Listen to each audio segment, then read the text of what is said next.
महाराष्ट्र से हैं शाहीन, अगली कॉलर। स्वागत है आपका। नमस्कार मैम। जी नमस्कार। मैम हकीम साहब से बात करनी है। जी शाहीन, मैं हाजिर हूँ, बताइए क्या सवाल है। अस्सलाम वालेकुम। अस्सलाम वालेकुम हकीम साहब। वालेकुम सलाम। हकीम साहब, दरअसल मेरे 4 सवाल थे अपने अब्बू के लिए।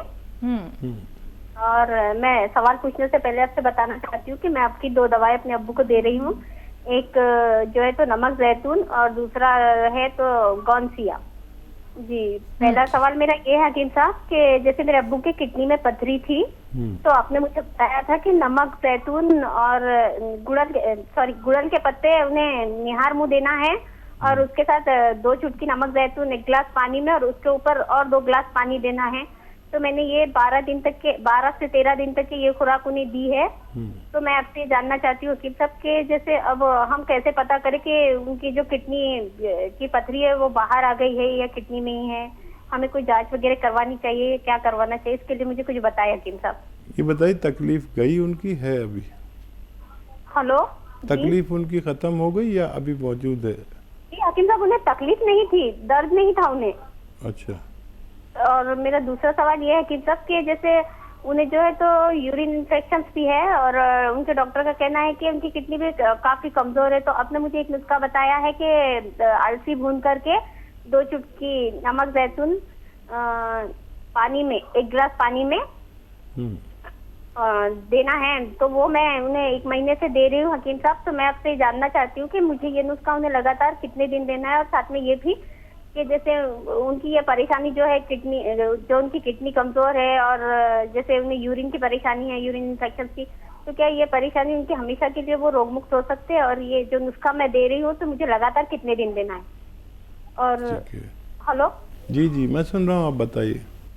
हाँ, लगातार मुझे कितने दिन देना है ये नुस्खा हकीम साहब? और ये परेशानी से हमारे अब्बू क्या हमेशा के लिए रोग मुक्त हो सकते हैं क्या? और जैसे उनके डॉक्टर उन्हें गोली भी देते हैं, तो उन्होंने बहुत दवाएं खाई है हकीम साहब, तो अब वो गोली से परहेज कर रहे हैं। तो मैं आपसे जानना चाहती हूँ कि क्या वो गोली से भी मतलब उन्हें आगे लेने की जरूरत नहीं पड़ेगी या उन्हें हमेशा लेना चाहिए? आप मुझे ये बताएं। और तीसरा सवाल मेरा यह है हकीम साहब के जैसे मेरे अब्बू के जो है तो अभी जो है तो सूजन की परेशानी बहुत बढ़ गई है। उनके पैरों में बहुत सूजन आ रही है और यूरिन में बदबू बहुत है हकीम साहब उनके। तो इसके लिए मुझे कुछ बताया हकीम साहब कि उनके पैरों में सूजन क्यों आ रही है और इतनी बदबू यूरिन में हमेशा से। मैं नमक जैतून तो उन्हें 4.5 महीने से दे रही हूँ हकीम साहब लगातार। जैसे पहले आपने मुझे बताया था कि पथरी के लिए नमक जैतून नींबू के साथ देना है, तो मैंने पहले उन्हें 3 महीने तक नींबू के साथ और 2 गिलास पानी ऊपर से वो 3 महीने दिया है हकीम साहब ने। हेलो, ठीक है। और चौथा सवाल मेरा हकीम साहब के जो है तो उनके पैर में और हाथ में दर्द है और कमर में, तो मैं उन्हें गौनसिया तो दे रही हूँ हकीम साहब, लेकिन जैसे अब उनकी गौनसिया की खुराक 10 से 15 दिन की रह गई है, लेकिन जो हाथ जो है उनका ऊपर नहीं उठ पाता है हकीम साहब और कमर में भी थोड़ा दर्द है।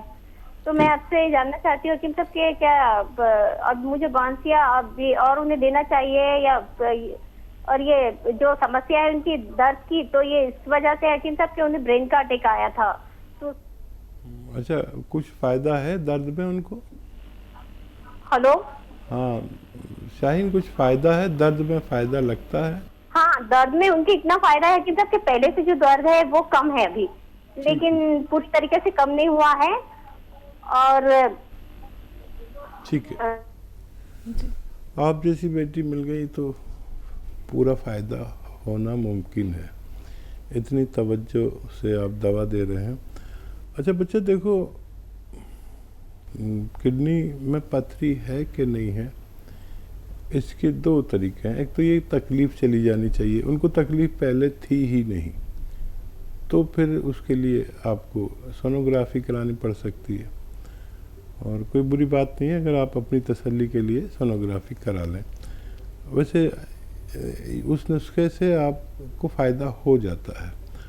अच्छा, अगर आप नमक जैतून दे रहे हैं तो 3 रोगों के लिए 3 तरीके से देने की ज़रूरत नहीं है। और नमक जैतून 2 चुटकी एक दिन में बस पहुंचना चाहिए, नुस्खा कोई भी हो। उसके अलावा अगर अलसी है साथ में तो अलसी साथ में खिला दें उन्हें, लेकिन अलसी के साथ अलग और इसके साथ अलग नहीं दे सकते। दूसरा ये कि अगर आपने नींबू पानी वो जैतून के नमक के पानी में नींबू नहीं मिलाया तो ये गलत किया। उसमें नींबू मिलाकर देना चाहिए ताकि पथरी गूलड़ के पत्ते वाले नुस्खे में तो ज़्यादा काम करता है। मेरी दुआ है कि उनकी पथरी निकल गई होनी चाहिए, क्योंकि ये दुनिया के अच्छे नुस्खों में माना जाता है। और फिर आप जैसी बेटी दुआ करेगी और हम भी दुआ करेंगे तो उनको फ़ायदा होना चाहिए। और देखिए ये सब चीज़ें जांच से ही पता चलेंगी, लेकिन अगर पैरों पर सूजन अभी भी है या दिखती है या लगती है, ये दो चीज़ें अलग होती हैं। सूजन का मतलब है हम अगर पैर पे ऐसे उंगली गाड़ें उसकी गोश्त के उसमें और ऐसे छोड़ें तो अगर गड्ढा रह जाता है तो सूजन है, और एकदम ऊपर को आ जाती है गोश्त तो सूजन नहीं है।